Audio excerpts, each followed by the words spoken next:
Hello guys, welcome back to the channel. आप सभी का फिर से स्वागत है डी कॉमर्स में। दोस्तों, आज मैं आपके लिए एक ऐसा वीडियो लेकर आ रहा हूं जिसको देखने के बाद आप इजीली अकाउंटिंग इक्वेशन को बना पाओगे एकदम इजी वे में। मैं आपको एकदम डिटेल में समझाऊंगा और आज हम चैप्टर 3 का एक टॉपिक अकाउंटिंग इक्वेशन को कवर करने वाले हैं। तो इस वीडियो के एंड तक बने रहिएगा। वीडियो अच्छा लगे वीडियो देखने के बाद तो लाइक करना मत भूलिएगा, शेयर करिएगा अपने दोस्तों के साथ और चैनल को सब्सक्राइब करना तो बिल्कुल मत भूलिएगा। चलिए बिना वेट किए स्टार्ट करते हैं इस वीडियो को। तो सबसे पहले अकाउंटिंग इक्वेशन जानने के लिए आपको ये जानना जरूरी है कि बैलेंस शीट क्या होता है, क्योंकि अगर मैं आपको बैलेंस शीट के एंगल से समझाऊंगा तो आपको अकाउंटिंग इक्वेशन बहुत ज़्यादा इजी समझ आ जाएंगे। दोस्तों, मैं उम्मीद ये कर रहा हूँ कि आपको पता होगा एसेट क्या होता है और लायबिलिटी क्या होता है। अगर आपको एसेट क्या होता है, लायबिलिटी क्या होता है नहीं पता है तो प्लीज़ आप पुरानी क्लासेस रिफर करिए, जहाँ पर मैंने चैप्टर 2 की थ्योरी कवर की थी, चैप्टर 1 की थ्योरी कवर की थी। वहाँ पर मैंने अच्छे से इन डिटेल आपको समझाया था कि करंट एसेट क्या होता है, करंट लायबिलिटीज़ क्या होती है, फिक्स्ड एसेट क्या होता है, फिक्स्ड लायबिलिटीज क्या होती है, कैपिटल क्या होता है। ये सारी चीजें मैंने फुल डिटेल में बता रखी है। तो मैं चाहता हूं कि आप वो लेक्चर देखने के बाद या फिर उतनी नॉलेज लेने के बाद ही इस लेक्चर को देखें। अब सबसे इंपॉर्टेंट बात, बैलेंस शीट। बैलेंस शीट में दो साइड होता है। जो राइट साइड होता है वो होता है एसेट के लिए, जो लेफ्ट साइड होता है वो होता है लायबिलिटीज के लिए। दोस्तों, यहाँ पर सबसे इंपॉर्टेंट बात आपको ध्यान में रखनी है वो ये है कि लायबिलिटीज हमेशा दो टाइप की होती है। एक कैपिटल अकाउंट और दूसरा बाकी सारी लायबिलिटीज आती है। तो लायबिलिटी दो चीजों से जुड़कर बनती है। मेरी बातों को ध्यान से सुनिएगा। लायबिलिटीज दो चीजों को जुड़कर बनती है। पहला कैपिटल अकाउंट और दूसरा बाकी अदर लायबिलिटीज, अदर ऑब्लिगेशंस। ठीक है। और एसेट जो रहता है वो सिंपल रहता है। एसेट के अंदर सारी चीजें एक बार में आ जाती है। अगर आप इस बैलेंस शीट को ध्यान से देखो तो यहाँ पर आपको कुछ ऐसी चीज नोटिस करने मिलेगी जो आपको हेल्प करेगी अकाउंटिंग इक्वेशन बनाने में। लायबिलिटी साइड में देखिए, पहला लिखा है कैपिटल, दूसरा लिखा है आउटसाइडर क्लेम। अब इसमें लायबिलिटी क्या है, आउटसाइडर क्लेम, और कैपिटल क्या है, कैपिटल।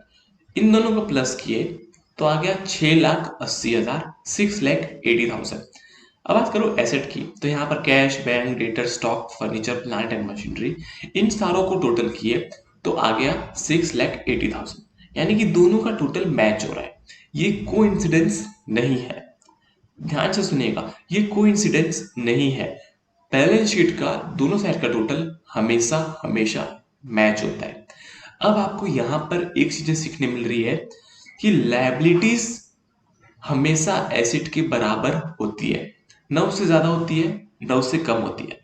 यहां पर आप देखिए, लायबिलिटीज 6,80,000 है और एसेट भी 6,80,000 है। इसका मतलब liabilities is equal to assets. Simple है। अब लायबिलिटीज दो पार्ट में डिवाइडेड है, पहला कैपिटल, दूसरा अदर लायबिलिटीज। तो अब हम इस इक्वेशन को ऐसे लिख सकते हैं कि asset is equal to capital plus liability. Simple है। अब देखो, बैलेंस शीट के दोनों साइड कवर हो गए। बैलेंस शीट का एक साइड है एसेट, दूसरा साइड है लायबिलिटी। हमने लायबिलिटी को दो पार्ट में डिवाइड कर दिया, पहला कैपिटल, दूसरा अदर लायबिलिटी। ठीक है। तो यहां पर जो इक्वेशन बना वो है asset is equal to capital plus liability. I hope आप सबको समझ आ रहा हो। अगर कुछ चीज समझ ना आए तो डेफिनेटली कमेंट बॉक्स पे कमेंट करिए। एसेट्स, अब देखो यहाँ पर एसेट्स जो थी वो थी 6,80,000 रुपीज, और यहाँ पर जो लायबिलिटीज थी वो दो थी। एक कैपिटल था 5,10,000 और एक आउटसाइडर क्लेम था 1,70,000। तो हमने 5,10,000 लायबिलिटी का लिया और 1,70,000 कैपिटल का लिया। ओ सॉरी, इसमें थोड़ा सा मैंने उल्टा लिख दिया। 5,10,000 कैपिटल का है और 1,70,000 लायबिलिटीज का है। ठीक है। इसको हम सुधार देते हैं। यहाँ पर आ जाएगा 5,10,000 और यहाँ पर आ जाएगा 1,70,000। राइट। हाँ, तो आपको समझ में आ गया कि मैं क्या बोलना चाहता हूँ। Asset is equal to liability. ठीक है। अब लायबिलिटी दो पार्ट में होती है, एक कैपिटल एक अदर लायबिलिटी। तो asset is equal to capital plus liability. तो 6,80,000 इज इक्वल टू 5,10,000 प्लस 1,70,000। ठीक है। अब एक सिंपल कॉन्सेप्ट मैं आपको बताता हूँ। अगर आपने क्लास 8th 9th 10th में मैथ्स पढ़ा होगा तो आपको एक रूल पता होगा कि अगर इज इक्वल टू के बाद कोई पॉजिटिव साइन है, प्लस साइन है, यहां पर कुछ नहीं है तो यहां पर भी प्लस है और यहां पर भी प्लस है, अगर मैं इसको इस इक्वल टू के इस साइड लेकर जाना चाहता हूं तो वो माइनस में कन्वर्ट हो जाता है।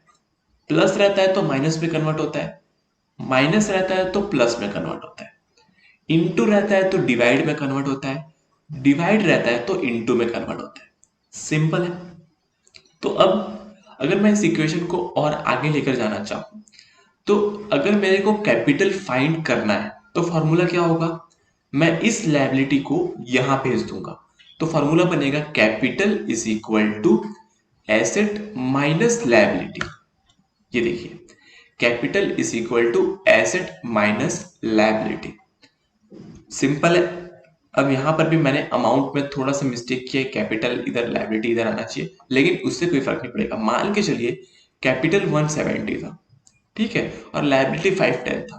तो अगर आपको कैपिटल निकालना है, आपको कैपिटल नहीं पता, आपको एसेट पता है, आपको लायबिलिटी पता है, तो आप क्या करोगे, asset minus liability is equal to capital. Simple है। ये फॉर्मूला कहां से आया आपको पता है ना, ये फॉर्मूला यहां से आया। एसेट यहाँ था, लायबिलिटी यहाँ प्लस में था, इस लायबिलिटी को इधर ले गए तो वो माइनस हो गया। ये देखिए एसेट माइनस लायबिलिटी और कैपिटल वही का वही रह गया। सिंपल है। तो ये एक फॉर्मूला बन गया। अब दूसरा फॉर्मूला, अगर आपको लायबिलिटी चाहिए तो आप कैपिटल को इधर भेज दीजिए, तो क्या होगा, asset minus capital is equal to liability. Asset minus capital equals to liability. अब यहाँ पर भी सेम फॉर्मूला आप लगाइए, आंसर सेम आएगा क्योंकि दोनों साइड का जो सम है वो बिल्कुल इक्वल होता है। अब दोस्तों बात करेंगे इलस्ट्रेशन नंबर 1 पेज नंबर 57 की, जो मैं आपको अभी पढ़ाता हूं।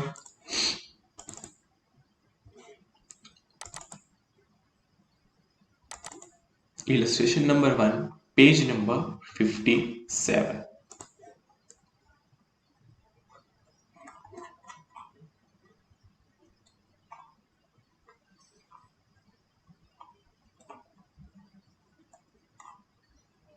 अब ये सारी चीजें दोस्तों मैं आपको पढ़ाऊंगा अगले कुछ वीडियोस में, है ना।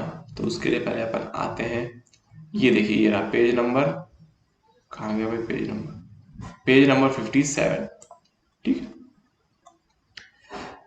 यहां पर इलस्ट्रेशन नंबर 1 लिखा है, analyse the effect of each transaction on assets and liabilities and so that both side of accounting equation asset is equal to liability plus capital remains equal. सबसे पहला point, introduce 8 lakh as cash and 50,000 by stock. तो अगर हम कोई भी चीज business में ला रहे हैं तो वो क्या हुआ, हमारा कैपिटल हुआ। चाहे हम कैश लाए चाहे हम स्टॉक लाए, हम जो भी चीज अपने बिजनेस में खुद से लाएंगे वो हमेशा कैपिटल होता है। तो अभी सबसे पहला हमने कैपिटल को इंट्रोड्यूस किया, किस फॉर्म में इंट्रोड्यूस किया, कैश फॉर्म में और स्टॉक फॉर्म में। तो ये कैश और ये जो स्टॉक है ये क्या हो गया, एसेट। कैश हमारा एसेट, स्टॉक हमारा एसेट। तो 8,50,000 रुपीज हमारा एसेट हो गया। और ये दोनों को इंट्रोड्यूस किया तो हमने कैपिटल लाया बिजनेस में, तो कैपिटल हो गया 8,50,000। तो दोनों साइड का इक्वेशन बराबर हो गया। सबसे पहले देखते हैं, ये देखिए transaction number 1, it affects cash and inventory on the asset side and capital on the other hand. This is increase in cash by 8 lakh and inventories of goods by 50,000. On assets side of equation, capital is increased by 8,50,000. अब asset side में क्या आ गया, cash आ गया, inventory आ गया, equals to liabilities plus capital. Liability तो कुछ नहीं आई लेकिन कैपिटल 8,50,000 आ गया। तो दोनों साइड इक्वल टू बराबर हो गया। तो ये इक्वेशन पहला सॉल्व हो गया।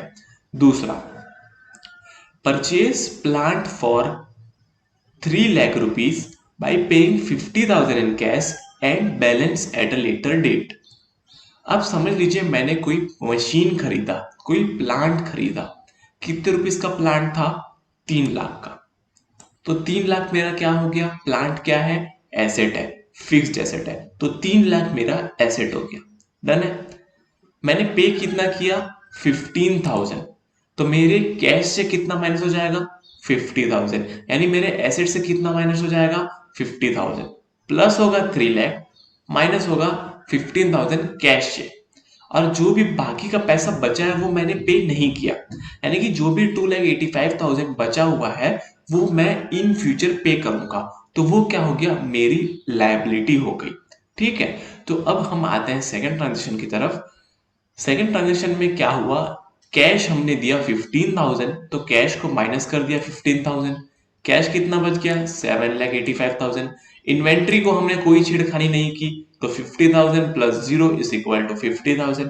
प्लांट एंड मशीनरी हमने खरीदा 3 लाख का, तो प्लस 3 लाख, तो आ गया 3 लाख। और कैपिटल तो सेम है, कैपिटल पे कुछ भी चेंज नहीं किया, लेकिन लायबिलिटी हमको पे करनी है 2,85,000, हमने 2,85,000 अभी तक पे नहीं किए हैं, तो वो 2,85,000 यहाँ पर आ गए।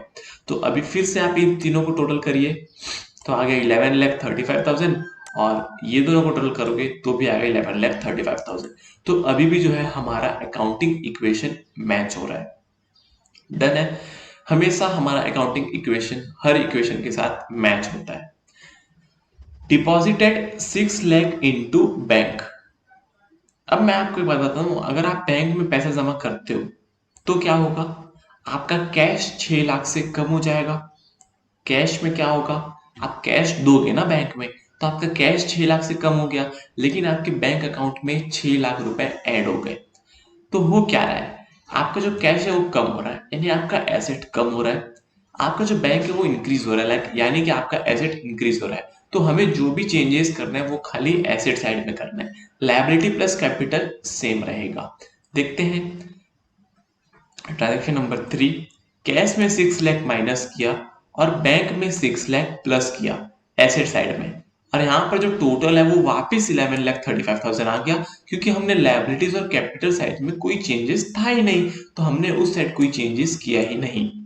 ये था हमारा ट्रांजेक्शन नंबर 3। अब आता है ट्रांजेक्शन नंबर 4 में, purchased office furniture for 1 lakh and made payment by cheque. अगर हम चेक से पेमेंट कर रहे हैं तो हमारा पैसा कहां से कटेगा, बैंक अकाउंट से। तो पैसा कहां से गया, बैंक से। बैंक क्या है, एसेट। एसेट में क्या होगा, माइनस होगा, कितना होगा 1 लाख रुपए, यानी कि हमारा बैंक 1 लाख रुपए से माइनस हो गया। बदले में हमने क्या खरीदा, ऑफिस फर्नीचर, हमारे लिए एसेट है, तो हम ऑफिस फर्नीचर को 1 लाख रुपीज से ऐड करेंगे और बैंक को 1 लाख रुपीज से माइनस करेंगे। ये दोनों इफेक्ट खाली एसेट साइड में आएगा, क्योंकि दोनों एसेट है, लायबिलिटी साइड में कोई इफेक्ट नहीं आएगा। तो अभी अगर मैं 4 ट्रांजेक्शन की बात करूं, तो यहां पर देखिए 1 लाख रुपए का फर्नीचर जुड़ गया, 1 लाख रुपए का बैंक से, 6 लाख रुपए बैंक में थे, 1 लाख रुपए हमने दे दिए, तो 1 लाख रुपए माइनस हो गया, और साथ ही साथ फर्नीचर हमने 1 लाख रुपए ऐड कर दिया, तो यहाँ पर 1 lakh minus 1 lakh plus, effect तो 0 आ गया, टोटल जो है वो सेम आ गया, और एसेट लायबिलिटी साइड में हमने कोई चेंजेस नहीं किए। अब आता है ट्रांजेक्शन नंबर 5 में, purchase goods worth ₹80,000 for cash and 35,000 in credit. अगर आप गुड्स खरीद रहे हो तो आप क्या खरीद रहे हो, स्टॉक। आपने टोटल कितना गुड्स खरीदा, 80,000 कैश प्लस 35,000 क्रेडिट, तो ये हो गया 1,15,000 का स्टॉक खरीदा। स्टॉक क्या है, आपका एसेट, तो 1,15,000 से आपका स्टॉक बढ़ जाएगा। कैश कम होगा 80,000 से, कैश कम हो जाएगा 80,000 से क्योंकि आपने कैश दिया। अब 35,000 आपने अभी दिया नहीं है, क्रेडिट में परचेस किया है, तो इन फ्यूचर आपको 35,000 देना पड़ेगा, तो आपको 35,000 आपकी लायबिलिटी हो गई। तो अब हम लायबिलिटी साइड में 35,000 ऐड करेंगे, कैश में 80,000 माइनस करेंगे, और इन्वेंट्री में 1,15,000 प्लस करेंगे। आइए देखते हैं transaction number 5।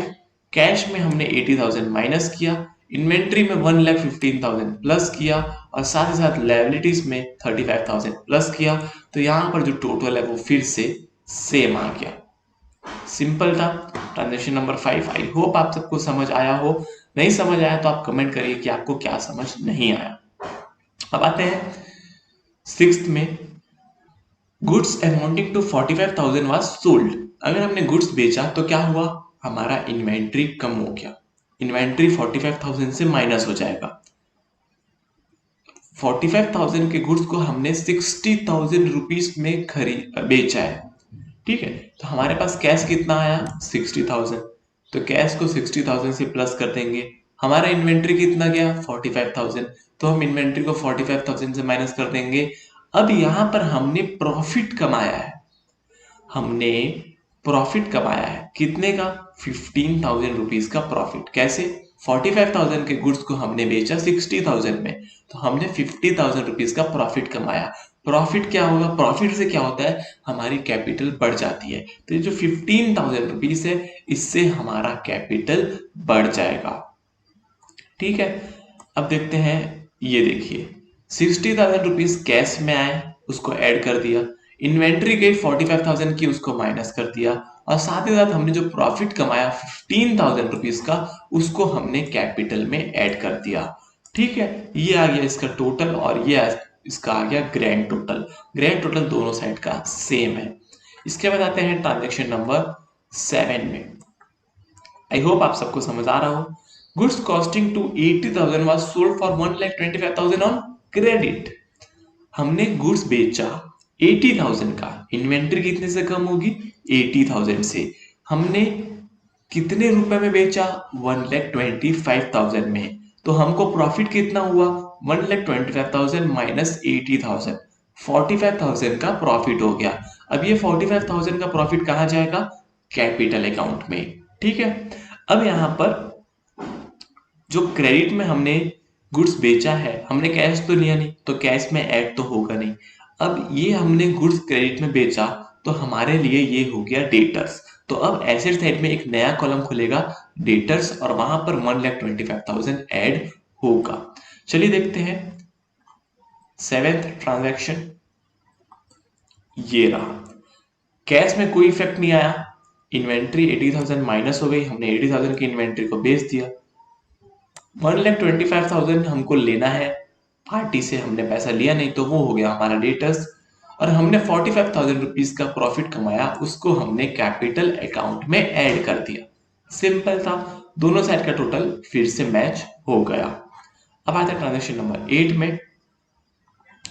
Check issued to the supplier of goods worth ₹35,000।